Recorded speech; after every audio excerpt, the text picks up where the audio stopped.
sejam bem-vindos ao programa Saber Direito. Passaremos essa semana juntos. Meu nome é Lucília Sanches. Sou professora de Direito Administrativo em cursos preparatórios para concurso.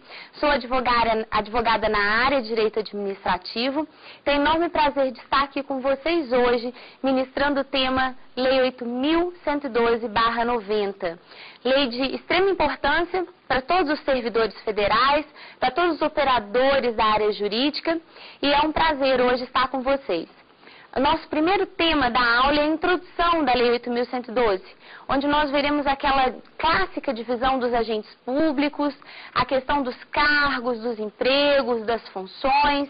A gente vai aprender a diferenciar uma coisa da outra, a aplicabilidade prática disso, não só para aquele que está fazendo o concurso, mas para o operador do direito, para o advogado, para quem trabalha no Serviço Público Federal, ok?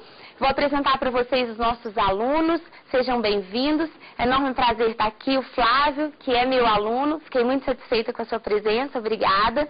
A Claire, prazer. E o Gabriel, sejam bem-vindos, obrigada pela participação de vocês, ok?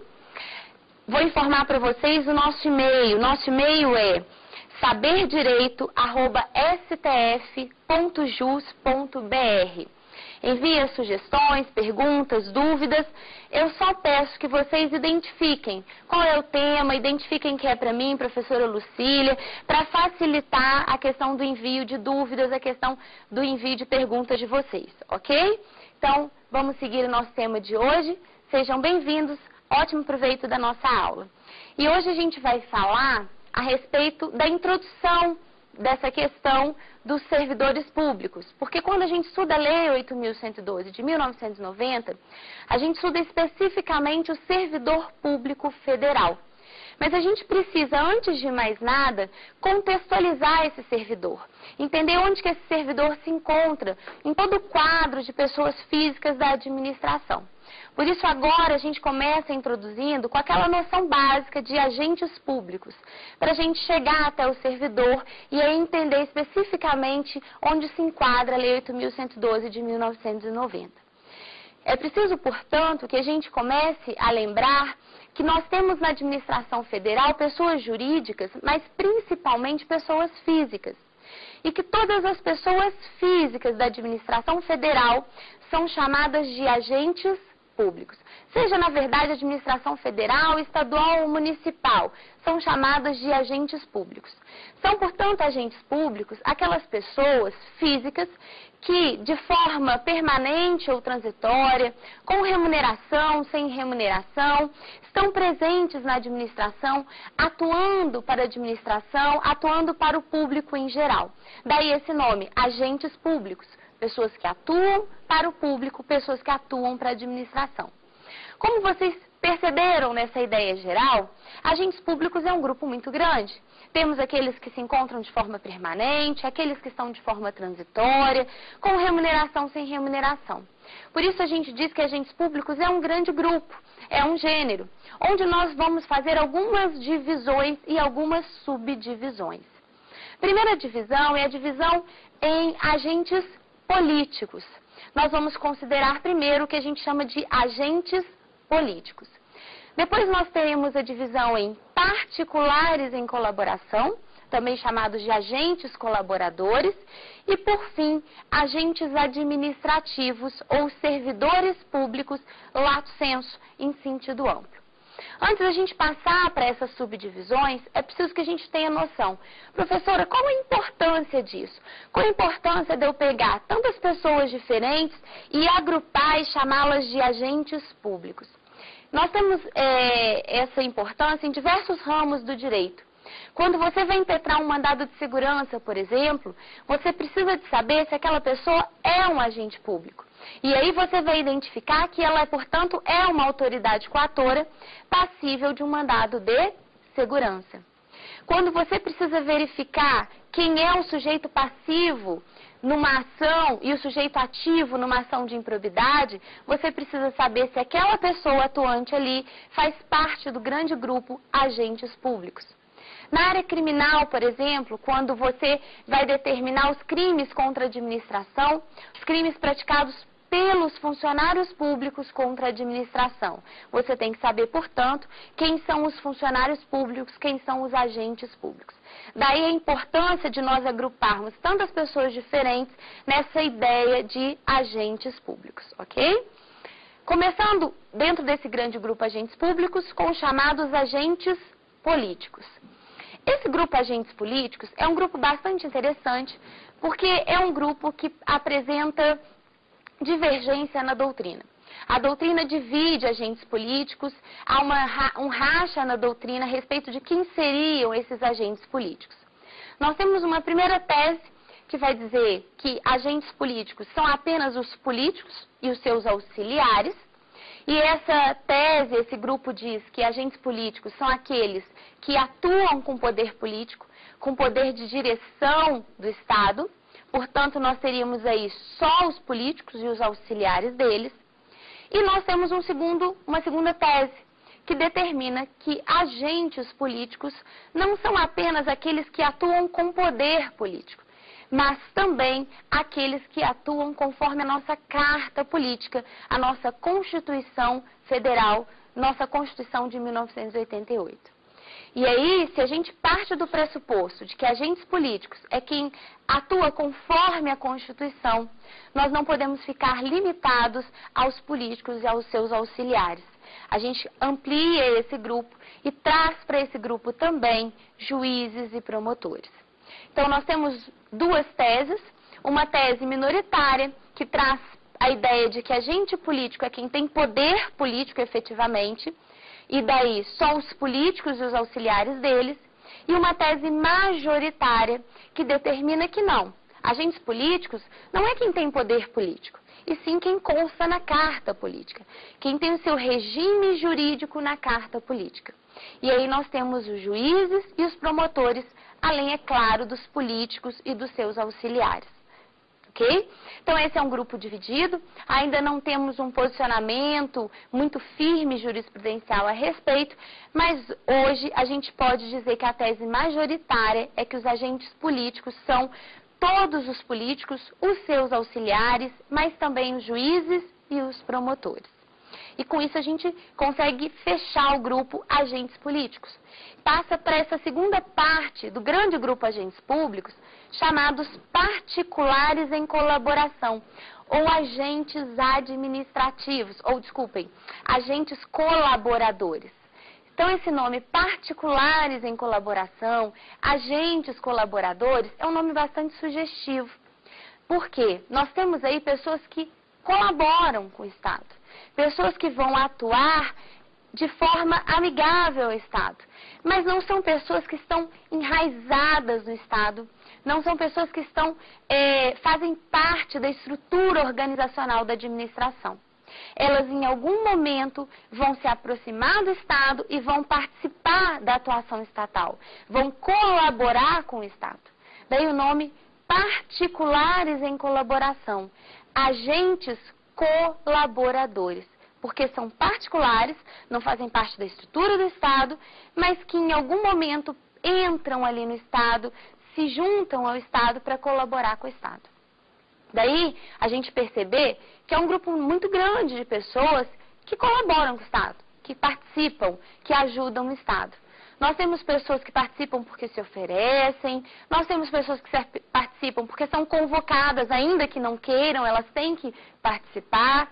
Nós temos pessoas que solidarizam e até mesmo pessoas que veem ali uma relação de trabalho, que contratam com o Estado e aí participam ali através de um contrato.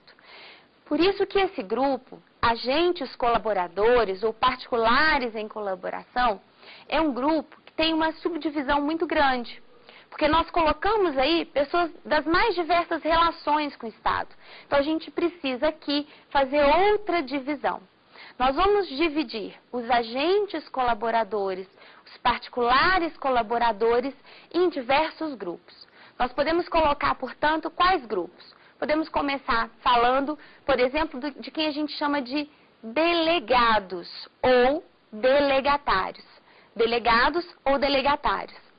Podemos falar também daqueles que nós chamamos de honoríficos. Honoríficos. Terceiro subgrupo de particulares em colaboração, agentes colaboradores, os voluntários. Quarto subgrupo seriam aqueles que nós chamamos de gestores de negócio.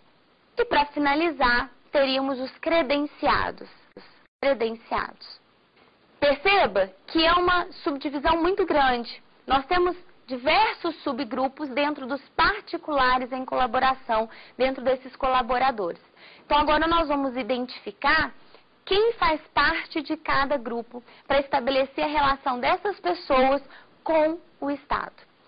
Começando pelo primeiro subgrupo, que nós demos o nome de delegados ou delegatários, é preciso que a gente deixe claro que não tem nada a ver com os delegados da polícia, seja ela civil, seja ela federal. Quando a gente usa esse termo delegados, delegatários, nós estamos trazendo aqui a ideia de delegação de atividade administrativa. Aquela ideia que a gente aprende lá quando a gente estuda a organização da administração, quando a gente estuda ato administrativo. Ou seja, a ideia de que a administração transfere para o particular o exercício de uma atividade administrativa. Não a titularidade não, mas o exercício de uma atividade administrativa. E quando a administração transfere para o particular esse exercício da atividade administrativa, a gente dá a isso o nome de delegação. A gente chama isso de delegação. Essas pessoas, portanto, são as pessoas que recebem esse exercício dessa atividade administrativa. São as pessoas que vão praticar a atividade administrativa, a qual o Estado é titular, mas que praticam em nome do Estado, porém por sua conta e risco. Ou seja, são elas que se responsabilizam perante os demais particulares, caso nós tenhamos aí alguma questão de responsabilidade do Estado.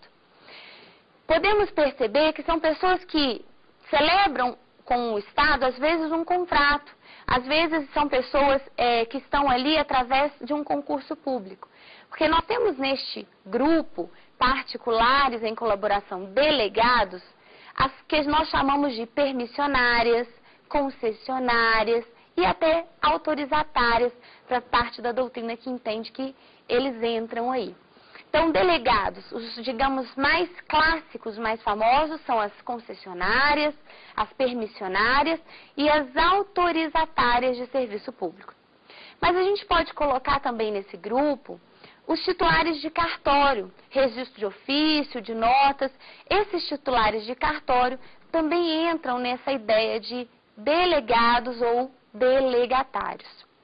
Quem que nós poderíamos acrescentar aí também nessa ideia de delegados ou delegatários?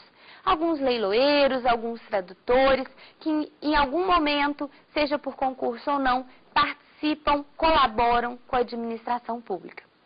E com isso a gente pode perceber uma característica comum a todos eles. Quem remunera essas pessoas não é o Estado. Quem remunera essas pessoas são os particulares, quando pagam, por exemplo, as tarifas do cartório, tarifas, por exemplo, em concessões, onde você tem um pedágio, você vai pagar aquela tarifa de pedágio. Portanto, a remuneração aí não é diretamente prestada pelo Estado, é prestada pelos particulares. Fechando, então, essa ideia desse grupo, nós podemos dizer que são delegados ou delegatários, porque exercem atividade por delegação, concessionárias, permissionárias, autorizatárias, leiloeiros, atuantes nos cartórios, remunerados pelos particulares, não pela administração. Segundo grupo desses particulares em colaboração, e nada se confunde com esse primeiro que a gente acabou de ver. O segundo grupo é chamado de honorífico. Por que honorífico? Porque eles possuem honrabilidade. Honoríficos porque eles exercem uma função pública muito relevante, uma função pública muito importante. Eles exercem o que a gente chama de munus público. Munus público. Quem que faz parte desses honoríficos? São os jurados, são os mesários, são aqueles que prestam serviço militar obrigatório, conscritos.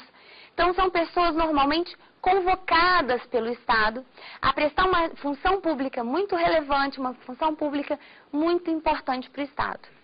Nesse caso, a gente percebe que eles não têm uma remuneração pelo aquele trabalho prestado. Eles não têm aí nenhuma contraprestação em razão daquela atividade que eles estão fazendo para o Estado. E aí, nesse momento, talvez vocês possam pensar, mas professora, o jurado, eu consigo visualizar, ele não recebe nada, eu já fui jurado. O mesário, realmente, ele não recebe nada. Tirando aquele lanchinho que ele recebe, que ele fica ali o dia inteiro, não é verdade? Ele não recebe nada. Mas o que presta serviço militar obrigatório recebe sim. Você está falando que ele não tem nenhuma contraprestação, mas ele recebe o soldo. Eu estou nessa fase da minha vida e eu estou recebendo o soldo. Olha, o soldo, ele não tem essa característica de contraprestação pelo trabalho prestado. Daí, a possibilidade do soldo ser inferior ao salário mínimo. Se o soldo é inferior ao salário mínimo, a gente já tem que saber que ele não tem essa ideia de contraprestação por trabalho prestado, ok? Então, esse grupo de honoríficos são pessoas que não têm aí um pagamento pelaquela atividade prestada ao Estado. Acho que com isso a gente consegue diferenciar bastante os honoríficos dos delegados e dos delegatários. E com isso a gente também consegue visualizar uma característica deles que é muito próxima ao outro grupo que nós iremos estudar, que são aqueles chamados voluntários, né? O nome já diz tudo, eu sou voluntário, eu vim aqui porque eu quis, eu não fui convocado como os honoríficos, eu vim por vontade própria. E aí, nesse caso, os voluntários também não recebem, se assemelham aos honoríficos porque não recebem contraprestação, eles foram ajudar o Estado. Mas eles se distanciam dos honoríficos, porque os honoríficos são convocados. Se você não for, você vai sofrer as sanções legais. Os voluntários não. Parte de você. Você tem a vontade de ajudar o Estado, de participar de alguma conduta estatal. Nós temos diversos exemplos de voluntários. Atualmente, a gente vê bastante propaganda dos amigos da escola. Aquelas pessoas que vão auxiliar, ajudar as pessoas nas escolas públicas. Então, amigos da escola é um grande exemplo dos voluntários, ok? E muito próximo dos voluntários, nós temos um grupo que é trazido pela professora Maria Silvia Zanella de Pietro, que é chamado de gestor de negócio. A professora Maria Silvia chama de gestor de negócio aquele que é voluntário, porque parte dele, ele se oferece, ele é quem vai atuar porque ele quis, sem nenhuma contraprestação. Mas então por que não seria chamado de voluntário? Porque ele difere do voluntário em relação ao momento em que ele se oferece, em relação à circunstância na qual ele participa ajudando o Estado. O gestor de negócio é alguém que se oferece numa situação emergencial. Naquelas situações de calamidade, de situações urgentes, periclitantes, se você se oferece nesse momento, você é chamado um gestor de negócio. Então, esse problema que nós vivenciamos no Nordeste do país, e estamos vivenciando em tantos outros lugares do país, de alagamento, de enchente, onde as pessoas precisam de ajuda, não só do Estado, mas muitos particulares se oferecem. Os particulares que se oferecem ali, nessa situação emergencial, nessa situação de urgência, não são chamados voluntários, são chamados gestores de negócio.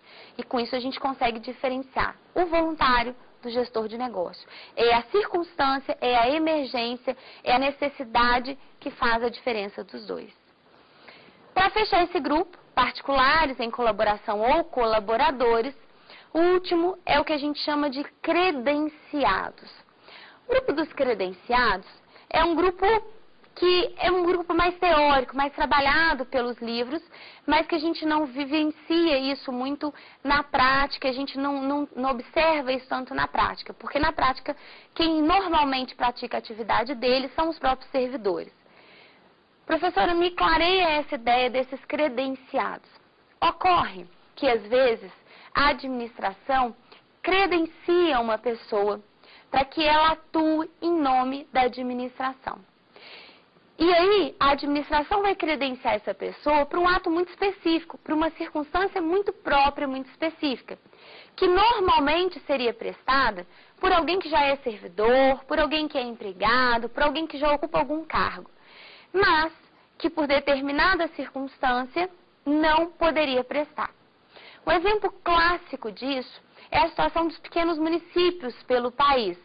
A gente sabe que o Brasil tem diversos municípios e alguns muito pequenos, onde a gente não consegue nem ter um corpo de procuradores, né? Então você imagina um município desse tendo um problema aqui no STF, tendo algum processo no STF. Esse município não consegue nem ter um corpo de procuradores, às vezes ele tem um e algum assessor, às vezes ele tem dois. Esse município não vai ter condição de manter em Brasília um procurador, nem de ficar enviando o seu único procurador para Brasília todas as vezes que precisar olhar o processo, argumentar no processo, tomar alguma providência no processo. Então, o que esse município faz?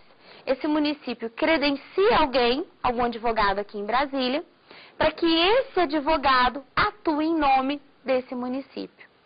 Daí a gente dizer que são credenciados para esse processo específico. Acabou esse processo específico, acabou essa relação desse advogado com aquele município. É um ato único específico. Um outro exemplo de credenciados que nós podemos ter são, por exemplo, as pessoas que representam o próprio município, o estado, mas normalmente a União Federal. Nesses conselhos, num grande tema, numa ONG internacional, e aí o Brasil precisa enviar alguém para representá-lo, essa pessoa é um credenciado. A União Federal credencia para aquele ato único, naquele congresso, ou naquela reunião daquela ONG específica. Aquela pessoa vai, representa o país, voltou, acabou a relação dela, nesse caso específico, com a União Federal. Então, os credenciados são pessoas que praticam um ato único, tá? Com isso, a gente percebe que particulares em colaboração é um grupo muito extenso, né? A gente viu que temos aí grandes subdivisões com alguns pontos em comuns, mas com muitos pontos diferentes, justamente para que a gente possa individualizar cada grupo. E percebemos principalmente que são particulares, não são pessoas arraigadas ao Estado. E isso diferencia o grupo particulares em colaboração do próximo e último grupo, que é chamado grupo de agentes administrativos, ou também conhecidos como servidores lato sensu, em sentido amplo, tá? Qual que é a grande diferença entre um e outro, para que a gente possa aí distanciar bastante? Particulares em colaboração são particulares. Servidores públicos em sentido amplo são pessoas que, naquele momento, fazem parte da estrutura da administração. Eles entram na estrutura da administração com uma relação de emprego. Então, a relação muda completamente. Aqui a gente tem relação de emprego. Mas não confundam relação de emprego com empregado. Porque relação de emprego, o Flávio, meu aluno, tem. Com o STF, ele é servidor, né? Então, ele tem uma relação de emprego, mas ele é servidor, ele não é empregado. Quando a gente fala relação de emprego, a gente está querendo dizer alguém que trabalha para, não necessariamente alguém que seja um empregado, seja ele particular ou público, tá? É importante que a gente tenha essa noção. Relação de emprego é alguém que trabalha para. Por isso, gente, que nós podemos dizer que o grupo agentes administrativos ou servidores lato sensu é um grupo que a gente divide. Nós temos aí os próprios servidores, Flávio, servidor estrito sensu, né? Nós temos os empregados públicos e nós temos também aqueles chamados de temporários. Servidores, estrito sensu, empregados públicos e os chamados temporários. E eu sempre costumo brincar, quando eu estou falando em aula e eu vou falar sobre eles, a gente vai começar do menos melhor, porque pior dentro da administração, eu sempre brinco, não tem nada ruim. Quando você tem uma relação de emprego com a administração, não pode ser ruim. Então a gente vai começar do menos melhor, né, uma maneira de dizer, para mostrar que não há nada de ruim aqui, para o melhor de todos, que é o servidor público. A gente vai analisar, portanto, do temporário ao servidor público. E aí a gente já começa a introduzir essa ideia da Lei 8.112/90. Mas antes da gente entrar especificamente nesse grupo, nessa divisão, eu gostaria de perguntar a vocês se até aí vocês têm alguma pergunta, algum questionamento, alguma coisa que não ficou claro, que não deu tempo de anotar para vocês perguntarem. Alguma coisa? Professora, qual é o conceito majoritário de agente político? Isso é muito importante. Essa pergunta do Flávio é bastante pertinente, porque dependendo do livro que você adotar, você vai trazer um conceito que não é o majoritário, mas você vai ter a sensação que aquele é o único conceito de agente político. Então é importante que a gente frise isso. O conceito majoritário de agente político é o conceito que traz o maior número de pessoas. É o conceito que adota como sendo agente político não só os políticos, como seus auxiliares, mas também juízes e promotores, sabe? É o conceito que abrange, que tem uma maior abrangência, também é o conceito majoritário, ok? Então, gente, sanada essa dúvida, vamos analisar esse grupo chamado de agentes administrativos ou servidores lato sensu, começando pelos temporários. Quem que seriam temporários? Esse é um tema extremamente polêmico. Esse é um tema extremamente importante. Tenho certeza que você vai visualizar no seu estado alguma situação próxima do que eu vou explicar aqui. Então, esse é um tema de relevância não só para quem é temporário, mas para quem deseja ser servidor e principalmente para os operadores do direito, os advogados, que vão aí impetrar mandados de segurança para possíveis servidores ou defender os temporários que passam a perder a sua função. Por que isso, Lucília? Porque a ideia do temporário, ela está consagrada no artigo 37, inciso 9 da Constituição. Segundo o artigo 37, inciso 9 da Constituição, temporário são pessoas que exercem de forma temporária, em razão de um excepcional interesse público, de uma necessidade extraordinária, alguma atividade para a administração. Sempre, claro, com aquela premissa que nós trouxemos, relação de emprego. Então, a Constituição traz para nós a ideia de que o temporário é alguém que vai, apesar de ter uma relação de emprego, vai se relacionar com a administração de forma temporária. Ele se relaciona e sai. Isso poderia fazer com que a gente confundisse com particular em colaboração. Mas a gente não confunde, porque aqui existe essa relação de emprego. E essa pessoa, ela se relaciona com a administração por um período curto, porque a necessidade dela ali é excepcional. É uma necessidade transitória. É uma necessidade de um interesse público excepcional, no sentido de não corriqueiro. Isso é muito importante que a gente perceba. Quando a Constituição traz essa ideia de um interesse público excepcional, ela não está querendo dizer que o temporário faz coisas extremamente diferentes, extremamente incomuns. Excepcional vem com a ideia aí de não corriqueiro, de uma necessidade não constante. E a gente tem diversas situações onde a necessidade não é constante de alguém ali. E a gente recebe em nossas casas os licenciadores, onde eles vão observar, vão pesquisar, vão perguntar. São pessoas que agora estão trabalhando para a administração, mas que não têm necessidade de manter ali um vínculo com a administração maior. Por quê? Porque a gente não vai fazer 10 mil pessoas, não sei quantas pessoas pelo país inteiro, trabalhar um período de 1, 2 anos e ficar uns 8 anos à toa recebendo como se fosse empregado ou servidor da administração. Daí essas pessoas, então, serem contratadas por aquele período.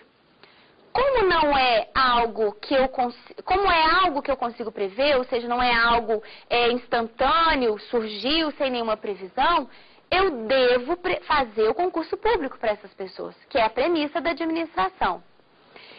Mas eu posso colocar temporário também sem concurso, com uma simples seleção. Exemplo são os chamados, os médicos, o pessoal normalmente da área de saúde. Agora com essa crise da dengue em alguns estados da federação, as pessoas que estão combatendo, os agentes combatendo a dengue, não dá tempo de fazer o concurso, né? A dengue surge uma situação emergencial, eu preciso contratar.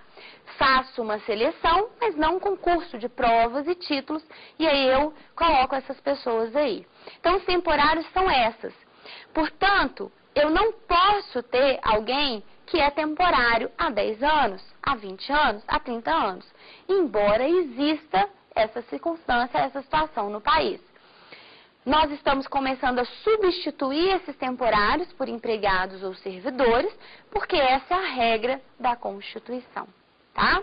Daí a gente perceber que temporário, portanto, é muito bom, mas você tem um emprego por um período, emprego no sentido amplo, por um período curto. Saiu. Que período seria esse, professora? Normalmente de 1 a 6 anos. Daí a gente dizer que empregado é melhor que temporário. Porque o empregado é alguém que tem um contrato de trabalho, com prazo indeterminado. Ele celebra com a administração um contrato de trabalho com prazo determinado. Se a minha relação com a administração é uma relação, digamos, mais segura, a forma de eu me relacionar, ou que me permite me relacionar sim com a administração, tem que ser algo mais firme, portanto, empregado só através de concurso público.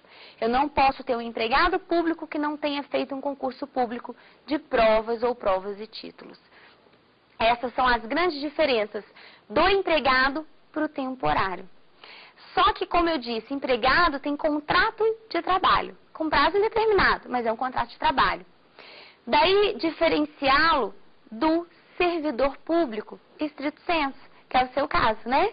Servidor público é muito melhor, porque você nem tem contrato de trabalho com o Estado. Você tem uma relação com o Estado que decorre de um ato administrativo. O servidor tem uma relação com o Estado que decorre de um ato administrativo. Então, ele não se relaciona através de contrato, portanto, ele não tem como base a CLT. A base dele é a Lei 8.112 de 1990, que nós chamamos de Estatuto do Servidor Público Federal. Pode ser um servidor estadual, pode ser um servidor municipal, cabe a cada estado da federação, a cada município estabelecer o seu estatuto. Em âmbito federal, o Estatuto do Servidor é a Lei 8.112/90. Servidor público, portanto, ele ocupa cargo, ele não tem emprego, ele tem uma relação de emprego, mas ele ocupa cargo, ele não tem emprego, tá? E aí a gente começa a entrar na ideia de o que seria um cargo público. Quais as diferenças entre um cargo efetivo, um cargo vitalício, um cargo de carreira, um cargo isolado?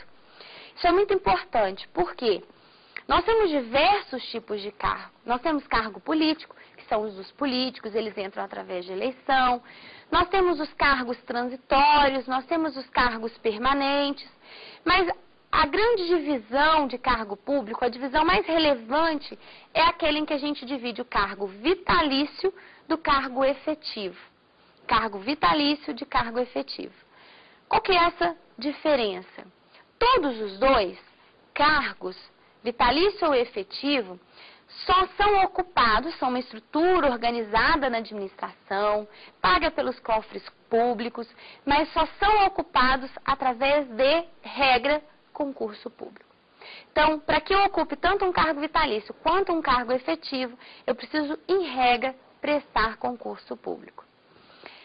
E a diferença começa agora. No cargo vitalício, eu presto concurso público e após 2 anos, eu adquiro a chamada vitaliciedade. Ou seja, após 2 anos, eu tenho a segurança de que eu só perco o meu cargo através de uma sentença judicial transitada em julgado. Então, vitaliciedade significa, eu perco o cargo quando eu chego no fim da minha vida, vitalício. Durante todo o meu período de vida, eu tenho aquele cargo, eu ocupo aquele cargo. Para que eu perca de uma forma diferente disso, é necessário uma sentença judicial transitada em julgado. Diferente do cargo efetivo. Quando você entra num cargo efetivo, você não consegue adquirir a vitaliciedade, você adquire a estabilidade. Daí isso é muito comum que as pessoas, às vezes, no dia a dia, falem assim, eu sou servidor efetivo. Não, o cargo é efetivo.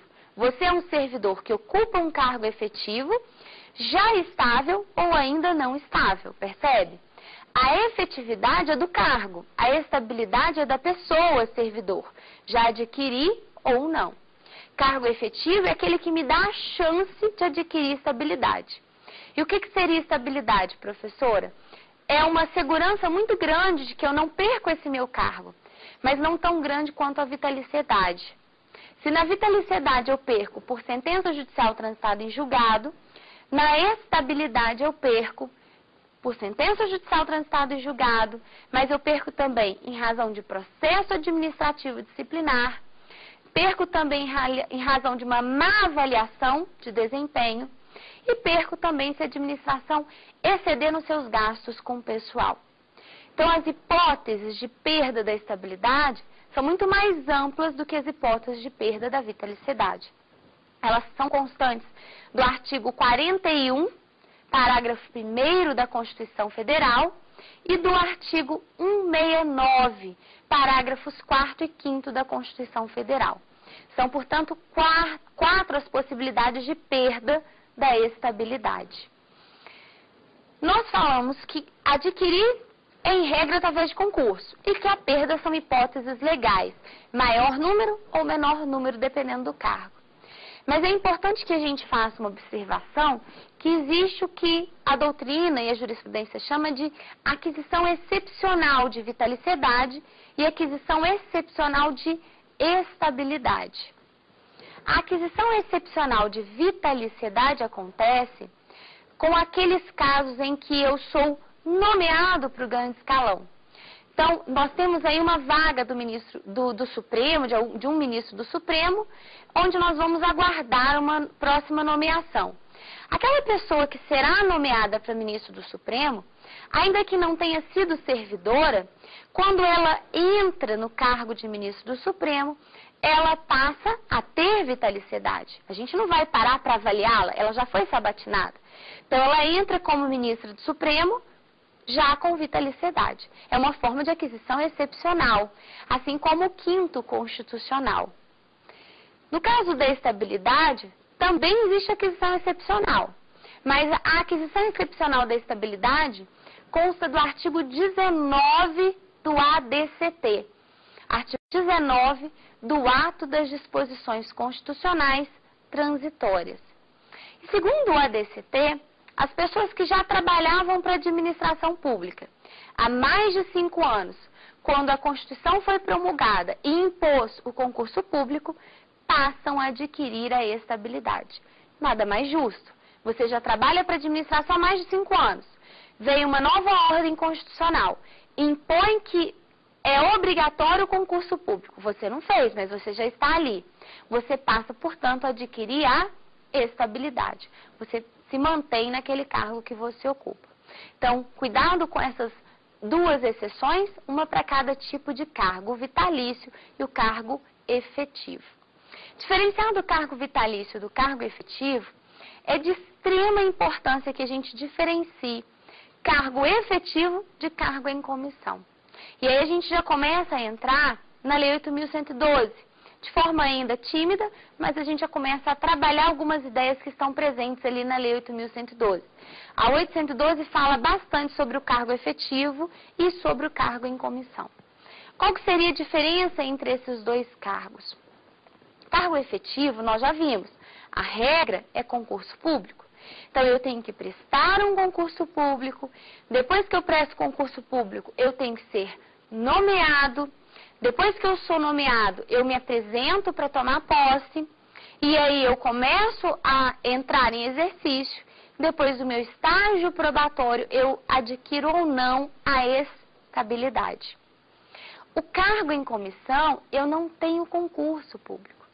O cargo em comissão que a gente chama de livre nomeação, livre exoneração. É aquele cargo onde eu entro porque eu fui indicado por alguém. Eu fui nomeado de forma livre, tá? E eu posso nomear, segundo a Constituição, tanto alguém que já é concursado, que já é servidor, quanto alguém que não é servidor, que não é concursado. Claro que eu não posso, como aconteceu no estado de Tocantins, criar não sei quantos mil cargos em comissão e pouquíssimos cargos efetivos, e nomear só quem não é servidor para os cargos em comissão. É necessário que a gente tenha um contrapeso aí. Os cargos em comissão são exceção, a regra é o concurso, portanto, cargo efetivo. E mesmo quando eu nomeio de forma livre alguém para o cargo em comissão, é necessário que eu nomeie um número mínimo de pessoas que já sejam servidores daquela administração. Então, a nomeação, ela é ad nutum, ou seja, ela é livre, mas ela não é arbitrária. Ela segue uma regra mínima, que é número mínimo de servidores naquele cargo. Portanto, como é cargo e como existe nomeação, é preciso que a pessoa se apresente para tomar posse e entre exercício. Só que ela não adquire ali a tão sonhada estabilidade. Cargo em comissão não dá àquela pessoa a chance de aquisição da estabilidade, como é possível no cargo efetivo. E nesse momento do estudo do cargo em comissão, é muito comum que as pessoas falem assim: cargo em comissão é a chamada função comissionada? É a chamada função de confiança? Como no nosso dia a dia a gente até chama com o mesmo nome, a gente fala, eu estou num cargo em comissão, estou numa função comissionada, eu sou de confiança, a gente tende a confundir e misturar essas duas coisas. É preciso que fique claro que cargo em comissão não se confunde com função comissionada. Ainda que eu possa chamar de cargo de confiança, cargo comissionado, e a outra situação de função em comissão, função comissionada, função de confiança. A partir do momento que eu uso a expressão cargo, eu estabeleço que há ali uma estrutura organizada na administração. Diferente da expressão função. Função é a nossa atribuição. Todo mundo que ocupa um cargo, com certeza tem uma função. Mas a função não necessariamente pressupõe um cargo. Ou seja, todo cargo tem função, mas nem toda função tem cargo. Cargo em comissão é uma função de direção, de chefia, de assessoramento. Função de confiança também é para direção, chefia e assessoramento. Mas eu não tenho aqui nomeação, porque eu não tenho cargo. Eu tenho aqui designação. Eu designo alguém que já está em um cargo para praticar essa função a mais, que é a direção, que é a chefia, que é o assessoramento. Então, muito cuidado com isso, porque isso vai ter uma relevância prática e teórica muito grande. No cargo, eu posso nomear de forma livre quem é e quem não é servidor. Mas eu não posso, de maneira alguma, designar para uma função de confiança alguém que não seja servidor. Função de confiança, gente, só quem é servidor. Eu vou designar alguém que já faz parte da estrutura administrativa, que já está arraigado na estrutura do Estado, portanto já tem um cargo, provavelmente um cargo efetivo, para aquele plus, para aquela atividade a mais que é direção, chefia e assessoramento. Claro, portanto, aqui também, como cargo em comissão, eu não tenho a aquisição da estabilidade. Daí a gente ressaltar os pontos em comum e as diferenças entre esses dois. Cargo em comissão é uma estrutura na administração onde eu vou nomear de forma livre servidor e não servidor. E vou exonerar de forma livre. Função de confiança é uma atribuição onde eu designo para essa atribuição alguém que já ocupa um cargo. E eu dispenso dessa atribuição essa pessoa que já ocupa um cargo. Pontos em comuns entre esses dois: os dois, ou nos dois, eu não tenho a chance de adquirir estabilidade. E nos dois, eu exercerei direção, chefia e assessoramento. Então, esse é um ponto em comum entre esses dois. Já que nós estamos falando tanto de estabilidade, é importante que a gente lembre que a estabilidade é algo que eu adquiro depois de 3 anos. Cuidado para você não ler a Lei 8.112 e gravar de forma errônea, porque a Lei 8.112 fala que eu me torno estável após 24 meses de avaliação e aprovação nessa avaliação. Isso hoje precisa ser relido com base na Constituição. E hoje já é pacífica a ideia de que a estabilidade é adquirida após 3 anos e não 24 meses. Porque o artigo 41 da Constituição da República de 88, ele estabelece que a estabilidade é adquirida após 3 anos.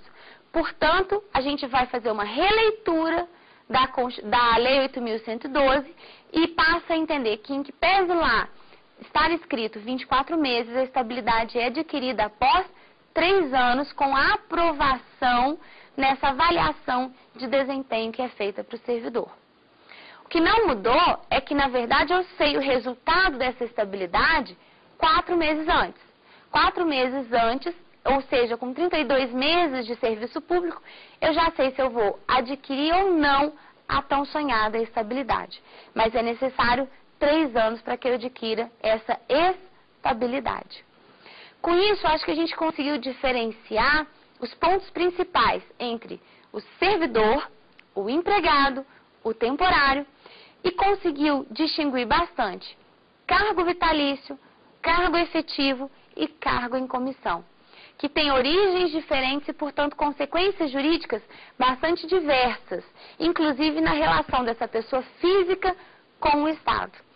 De alta importância para quem ocupa um desses cargos e para quem vai advogar nessa área e solicitar aí os direitos dessas pessoas, para que não confunda, não entre numa esfera em que não é a esfera daquela determinada pessoa, porque ela não ocupa, de repente, um cargo efetivo e sim um cargo em comissão.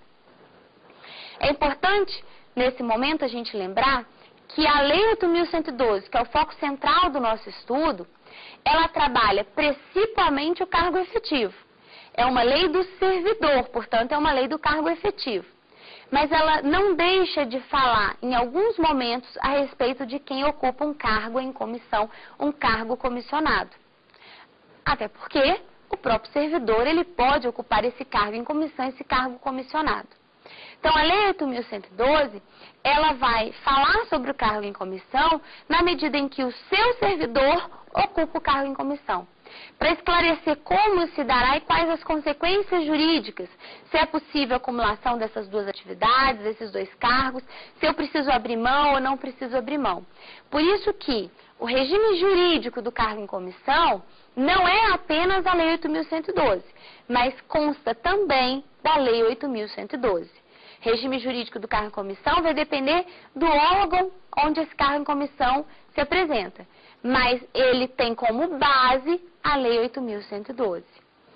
E já que a gente já introduziu essa ideia, é importante que a gente tenha como, de maneira muito clara, como foco nesse nosso estudo, o âmbito de atuação da Lei 8.112. Ela é uma lei federal, da União, das autarquias, das fundações, inclusive as fundações especiais, voltada para o servidor, para quem faz concurso e ocupa cargo na administração federal. Então, ela não é a lei do empregado, ela não é a lei do temporário, ela é a lei do servidor. Eu costumo dizer que ela é, muito entre aspas, a CLT do servidor, porque é a Lei 8.112 que vai estabelecer todo ou a base jurídica do Serviço Público Federal. É a Lei 8.112 que vai dizer quais são os seus direitos, os seus deveres, como que você adquire esses direitos, como que você perde, quais as consequências disso tudo. Então, a Lei 8.112, ela tem aplicação federal. Claro que ela é usada pelos estados e pelos municípios. Os estados e municípios absorvem essa lei com as suas adequações devidas. E nós sabemos também que a Lei 8.112 é uma lei ampla, é uma lei geral. Ela não pode, portanto, estabelecer todos os detalhes. Além da Lei 8.112 e abaixo dela, nós temos pequenas legislações específicas, como, por exemplo, a legislação da Polícia Federal.